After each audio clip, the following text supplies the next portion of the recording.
नमस्ते नमस्कार। मैं अभिषेक सिंह आप लोगों के बीच में सोशल साइंस क्लास 9th का चैप्टर नंबर 2, जिस चैप्टर का नाम है shaping of the earth surface. ये चैप्टर जो है इसलिए लेकर के आया हूँ ताकि बच्चों को समझने में दिक्कत होती है, तो आप सब लोगों को समझाने के लिए ये चैप्टर लेकर के आया हूँ। बच्चों को न्यू सिलेबस होने की वजह से काफ़ी प्रॉब्लम होती है इस चैप्टर को समझने में। तो प्लीज़ आप सब लोगों से रिक्वेस्ट है कि आप हमारे चैनल्स को लाइक करें, शेयर करें, सब्सक्राइब करें, क्योंकि अभी हमने भी जो है अभी बिगनिंग स्टार्ट किया है अपने यूट्यूब चैनल को। तो प्लीज़ आप लोगों से रिक्वेस्ट है कि आप हमारे चैनल्स को सपोर्ट करें, फॉलो करें और एक दूसरे से शेयर करें, ताकि ये जो इम्पोर्टेंट इन्फॉर्मेशन है और बच्चों तक एक नए सिलेबस का जो कंसेप्ट है क्लास 9th का बच्चों के बीच में जो है जा सके। तो इसलिए आप लोग चैनल को लाइक और सब्सक्राइब करें। अब जो है जैसे कि अगर हम बात करें, इस चैप्टर का नाम है शेपिंग ऑफ द अर्थ, जिसमें जो है आप सब लोगों को पता है शेपिंग ऑफ द अर्थ जो है इस अर्थ के शेप को चेंज करने के लिए टू फोर्सेस जो है रिस्पॉन्सिबल हैं। वो एक जो है इंडोजेनिक फोर्सेस, दूसरा है एक्सोजेनिक फोर्सेस। जैसे कि आप लोग जो है देख सकते हो, ये आपका एक्सोजेनिक फोर्सेस है और दूसरा ये आपका इंडोजेनिक फोर्सेस है। जैसे कि अगर हम बात करेंगे, आप जो है इंडोजेनिक फोर्सेस को देखोगे तो यहाँ पे दो तरह के फोर्सेस हैं, एक है सडन मूवमेंट और दूसरा है स्लो मूवमेंट, जो कि अभी हम आपको दिखा देते हैं। ये है सडन मूवमेंट, दूसरा है स्लो मूवमेंट। सडन मूवमेंट में आप देखोगे अर्थक्वेक और वोल्केनिक इरप्शन। तो अर्थक्वेक और वोल्केनिक इरप्शन सडन मूवमेंट और इंडोजेनिक फोर्सेस में इसलिए आता है क्योंकि ये अर्थक्वेक और वोल्केनिक इरप्शन इंटरनल फोर्सेस के द्वारा जो है डेवलप होता है, और इस इंटरनल फोर्सेस के द्वारा जो मूवमेंट होते हैं और हमारे अर्थ सरफेस में जो चेंजेस लाने का काम करते हैं, जिसको हम कहते हैं सडन मूवमेंट। दूसरा है स्लो मूवमेंट। स्लो मूवमेंट में आप देखोगे फोल्डिंग हो जाता है।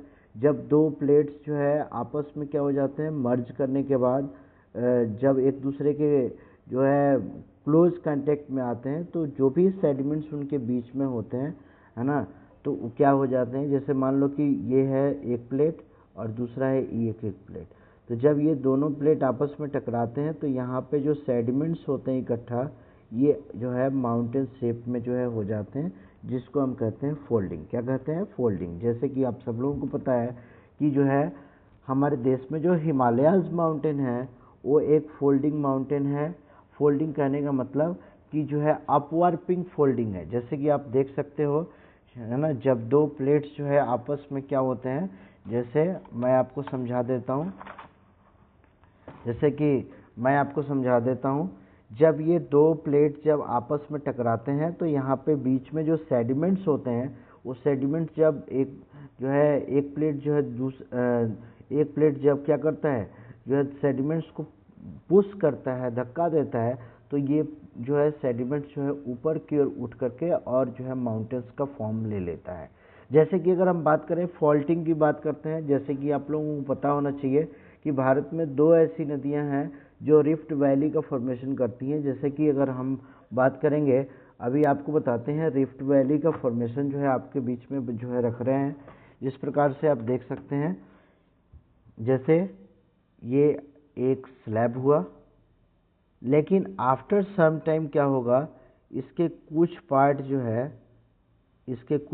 जो है आपको धंसे हुए मिलेंगे। मतलब जैसे अगर हम बात करें कि जो है ये वाला जो है ये जो है अलग हो जाएगा। तो अब क्या होगा, जैसे कि अगर हम बात करेंगे, एक दूसरा डायग्राम बनाते हैं हम आपके बीच, तो यहाँ पे आप देखने को मिलेगा इस नेचर का जो है आपको मिलेगा, है ना, कुछ पार्ट जो है क्या हो गए, थर्स्ट हो गए। जिसको थर्स्ट हो गए उसको हम कहते हैं ग्रेबन, और जो आपको उठे हुए पार्ट दिखाई देते हैं उसको हम कहते हैं हॉस्ट। क्या कहते हैं? हॉस्ट कहते हैं। जैसे कि अगर हम बात करें, अब आगे आते हैं, तो इसमें आप देखोगे क्या कि एक्सोजेनिक प्रोसेस में एक्सोजेनिक फोर्सेस वो फोर्सेस होते हैं जो हमारे अर्थ सरफेस पे एग्जर्ट होते हैं। और वो अर्थ सरफेस पे फोर्सेस कैसे एग्जर्ट होते हैं? Through wind, through reverse running water, और फिर ग्लेशियर, उसके बाद सी वेव्स, इनके वजह से जो है हमारे अर्थ सरफेस के शेप में चेंजेज आता है। जैसे कि अगर अर्थ के शेप में चेंजेस आने के लिए बहुत सारे फोर्सेस हैं, बहुत सारे प्रोसेसेस हैं जो कि रिस्पॉन्सिबल होते हैं। लाइक जो है एक्सोजेनिक प्रोसेस में आप देखोगे तो वेदरिंग मिलेगा, दूसरा जो है आपको मिलेगा जो है इरोजन, और तीसरा जो है, पहला आप देख ही सकते हैं यहाँ पे ऑलरेडी इरोजन है, दूसरा आप देख सकते हैं इरोजन है, और तीसरा क्या है, डिपोजिशन है। तो इस प्रकार से आप देख सकते हो कि there are different process which are involve in the changing the shape of the earth. उसके बाद जो है आप देखोगे एजेंट्स ऑफ ग्रेडेशन। ग्रेडेशन का मतलब होता है कि इरोजन और डिपोजिशंस को इन्फ्लुएंस करने वाले जितने भी फैक्टर्स होते हैं, जितने भी एजेंट्स होते हैं, they are called the agents of gradation. जिसमें आप देखते हो रनिंग वाटर के थ्रू जो है डिफरेंट लैंडफॉर्म्स बन जाते हैं, जिसमें एक देख सकते हो जो है वी से वैली आपको दिखाई देगा, वी से वैली आप देखिए। दूसरा जो है आप प्लेन्स देख सकते हो, प्लेन्स जो है क्योंकि नदियों की तीन अवस्थाएं होती है, मैच्योर स्टेज और दूसरा old youthful stage, mature stage और ओल्ड स्टेज।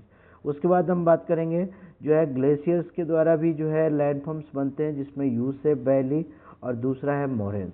विंड के द्वारा भी लैंडफॉर्म्स बनते हैं by the deflation process like sand dune. उसके बाद हम बात करें कि सी वेव्स के थ्रू भी जो है लैंडफॉर्म्स बनते हैं, जिसको हम कहते हैं जो है क्लिफ कहते हैं। क्या कहते हैं? जैसे कि आप देख सकते हो जो है क्लिफ कहते हैं और बीचेस कहते हैं। उस प्रकार से जो है आप नेक्स्ट जो है आप देखोगे क्या, सॉइल फॉर्मिंग फैक्टर्स के बारे में हम बात करेंगे, लेकिन इससे पहले आपको बता दें सॉइल के फॉर्मेशंस के प्रोसेस को हम कहते हैं पेडोजेनेसिस। क्या कहते हैं? पेडोजेनेसिस कहते हैं। उसके बाद जो है सॉइल के साइंस को जो है स्टडी करते हैं तो उसको हम कहते हैं पेडोलॉजी कहते हैं। जैसे कि आप सब लोगों को पता है कि paedogenesis is a soil forming process, और इस सॉइल फॉर्मिंग प्रोसेस के लिए बहुत सारे ऐसे फैक्टर्स हैं जो रिस्पॉन्सिबल हैं, जो कि वन बाय वन आप देख सकते हैं। एक है पेरेंट रॉक, दूसरा है क्लाइमेट, तीसरा है वेजिटेशन, और चौथा क्या है, टाइम, एंड तीसरा लास्ट जो है आपको रिलीफ मिलेगा। तो इस तरीके से आप कह सकते हो कि ये फैक्टर्स अगर नहीं होते हैं तो सॉइल का फॉर्मेशन नहीं होगा। और फिर इन सब, ये तो फैक्टर्स हैं, व्हेन आना ये सब चीज़ें होंगी तो सॉइल का फॉर्मेशन होगा। But all these factors are required for the formation of all these factors and also process. और व्हाट प्रोसेस? वेदरिंग, दूसरा है erosion and deposition. These all are influential factor for the formation of the soil.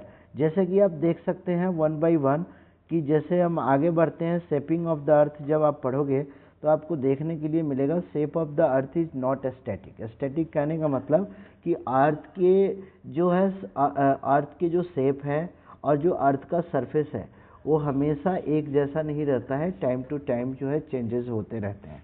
जैसे कि अगर हम बात करें जिसमें लिखा हुआ है continuously changing due to the action of various natural forces, और वो नेचुरल फोर्सेज जैसे कि आप लोगों ने पढ़ा है इससे ना, इस थोड़ी देर पहले आपने पढ़ा कि देयर आर टू प्रोसेस जो है इन्वॉल्व हैं, फोर्सेज इन्वॉल्व हैं, जिसमें एक है एक्सोजेनिक और दूसरा क्या है, इंडोजेनिक फोर्सेज। तो देखोगे वन बाय वन, जैसे अगर आपको आपसे बात करें कि इंडोजेनिक फोर्सेस क्या होते हैं, तो endogenic forces originates from with in the earth, जिसमें आप देखा आपने सडन मूवमेंट, और दूसरा आपने देखा क्या, स्लो मूवमेंट, जो कि ऑलरेडी हमने डिस्कस कर लिया है।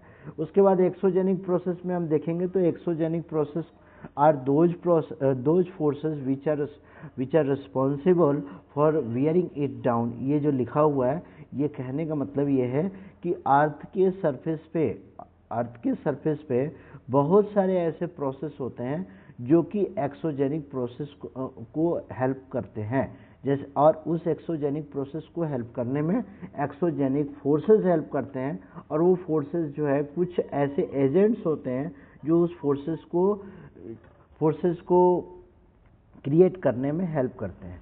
जैसे कि अगर हम बात करेंगे तो इसमें बहुत सारे प्रोसेस आप देख सकते हैं, मैं अभी हाईलाइट करके दिखा देता हूँ। जो है वेदरिंग है, दूसरा है इरोजन, तीसरा है डिपोजिशन। तो आप सब लोगों को पता है कि वेदरिंग अगर नहीं होगा, वेदरिंग करने का मतलब कि there is no movements of debris और सेडिमेंट्स, ओनली जो है यहाँ पे आप देखोगे इन सितु जो है वर्ड लिखा हुआ है, इन सितु वर्ड आपको लिखा हुआ देखने को मिलेगा। मतलब जो है when the disintegrated rocks are at the same place, जब क्या होंगे, टूट करके एक ही जगह रहते हैं तो उसको हम बोलते हैं वेदरिंग। और दूसरा हम बात करेंगे इरोजन्स की, हम बात करते हैं तो इरोजन का मतलब होता है कि removal and transportation of weather material by the natural agent. अब what are the natural agents? Like running water, wind, and also glaciers, sea waves. These all are the agents which are helpful in the erosional process. And after that जो है आप देखोगे depositional process. तो depositional का मतलब होता है कि जब वेदर्ड मटेरियल और इरोडेड मटेरियल एक जगह से दूसरी जगह जब जाते हैं और एक जगह कलेक्ट हो जाते हैं तो उसको हम कहते हैं डिपोजिशन प्रोसेस। जैसे कि अगर हम बात करें थोड़ा सा और आगे चलते हैं एजेंट्स ऑफ ग्रेडेशन में, तो आप देखोगे रनिंग वाटर, ग्लेशियर के द्वारा भी लैंडफॉर्म्स बनते हैं। और जब ग्लेशियर तो है यू शेप लैंडफॉर्म्स भी बनाती है, दूसरा जो है जब ग्लेशियर के साथ जो है ना सेडिमेंट्स भी बह करके आ जाते हैं at the foot of the hills और फुट ऑफ द माउंटेन्स, तो वहाँ पे जो है जहाँ पे स्लोप होता है माउंटेन के बिल्कुल स्लोप पे जो है एक लैंडफॉर्म बनता है जिसको हम कहते हैं मोरेन्स। क्या कहते हैं? मोरेन्स कहते हैं। उसके बाद विंड के द्वारा आप देखोगे सैंड ड्यून्स का फॉर्मेशन होता है, सी वेव्स के द्वारा जो है क्लिफ्स का भी फॉर्मेशन होता है, बीचेस का फॉर्मेशन होता है। और आपको बता दें कि बहुत सारे ऐसे लैंडफॉर्म्स होते हैं जो सी वेव्स के द्वारा बनते हैं, लाइक जो है स्टैग कह सकते हो, है ना, लाइक जो है सी केव्स कह सकते हैं। तो इस प्रकार से बहुत सारे जो है लैंडफॉर्म्स होते हैं जो सी वेव्स के द्वारा बनाए जाते हैं। उसके बाद जो है अगर हम बात करें तो लैंडफॉर्म्स में आप देखोगे लैंडफॉर्म जो है लैंडफॉर्म्स के 3 ऑर्डर्स होते हैं, जिसमें एक आप बोलोगे माउंटेन्स, दूसरा एक जो है फर्स्ट ऑर्डर लैंडफॉर्म, दूसरा सेकंड ऑर्डर लैंडफॉर्म और तीसरा जो है third order landform. First order landform में जो हम बात करें तो इसमें जो है ओशन और कॉन्टिनेंट्स होते हैं जो फर्स्ट ऑर्डर में आते हैं। सेकेंड ऑर्डर जो है जो आप लोगों ने पढ़ा होगा different physiographic divisions like mountain जो है पढ़ा होगा, फिर जो है प्लेट्यू पढ़ा होगा, डेजर्ट पढ़ा है, कोस्टल प्लेन्स पढ़ा है, ये जितने भी हैं ये सब जो है सेकेंड ऑर्डर लैंडफॉर्म में आते हैं। एंड सेकेंड ऑर्डर जब क्या होते हैं डेन्यूड हो जाते हैं और डेन्यूड होकर के जब वेदर्ड मटेरियल एक जगह इकट्ठा होते हैं तो अलग प्रकार के लैंडफॉर्म्स बनते हैं थ्रू द डिफरेंट एजेंट्स, जिसको हम कहते हैं थर्ड ऑर्डर लैंडफॉर्म। जैसे कि अगर हम बात करें रनिंग वाटर के द्वारा लैंडफॉर्म बनता है, वी शेप वैली बनता है, गॉर्ज बनते हैं, कैनियन बनते हैं, जो है पॉट होल्स बनते हैं, वाटरफॉल बनते हैं, फिर जो है नेचुरल लिफ्ट्स बनते हैं। ये सारी जो है लैंडफॉर्म्स आपको देखने को मिलते हैं, चाहे वो डिपोजिशनल लैंडफॉर्म हो चाहे वो इरोजनल लैंडफॉर्म, ये अलग अलग प्रकार के आपको लैंडफॉर्म जो है एजेंट्स के थ्रू मिलते हैं। तो इस तरह के लैंडफॉर्म्स को हम कहते हैं क्या? Third order landform. जैसे कि आप सब लोगों को बता दें सॉइल जो है फॉर्मिंग प्रोसेस में जिसमें आपने देखा पेरेंट रॉक, क्लाइमेट, वेजिटेशन और टाइम, ये सब ऐसे कुछ फैक्टर्स हैं, these factors are responsible for these all factors are responsible for the formation of the soil. और हमने अभी आपको जस्ट बताया कि जो सॉइल फॉर्मिंग प्रोसेस होते हैं उस सॉइल फॉर्मिंग प्रोसेस को हम कहते हैं पेडोजेनेसिस, और जब सॉइल के साइंस को स्टडी करते हैं तो उसे हम कहते हैं पेडोजेनेसिस। तो इस प्रकार से आप देख सकते हो ओवरऑल आपका जो चैप्टर हम कंक्लूड करते हैं तो इसमें आपको मेनली जो है हमने जो है ये देखना है कि व्हाट आर द प्रोसेस और what are the forces responsible for the changing the shape of the earth. जैसे कि आप सब लोगों ने देखा कि जो है इंडोजेनिक फोर्सेस और एक्सोजेनिक फोर्सेस। उसके बाद आपने देखा क्या कि डिफरेंट जो है फैक्टर्स है सॉइल फॉर्मिंग के। उसके बाद आपने ये भी देखा कि जो है डिफरेंट जो है एजेंट्स ऑफ ग्रेडेशंस हैं जो कि आपको देखने के लिए मिलेगा। जैसे कि अगर हम बात कर लें थोड़ा सा और जो है आपके सामने जो है ला करके दिखा देते हैं, तो इसमें जो है आप देखोगे इंडोजेनिक फोर्सेस में आपने देखा सडन मूवमेंट, दूसरा आपने स्लो मूवमेंट देखा। उसके बाद एक्सोजेनिक फोर्सेस में आपने जो है देखे कि डिफरेंट एजेंट्स के द्वारा जो फोर्स एग्जर्ट होते हैं on the surface of the earth, जिसको हम कहते हैं एक्सोजेनिक फोर्सेस।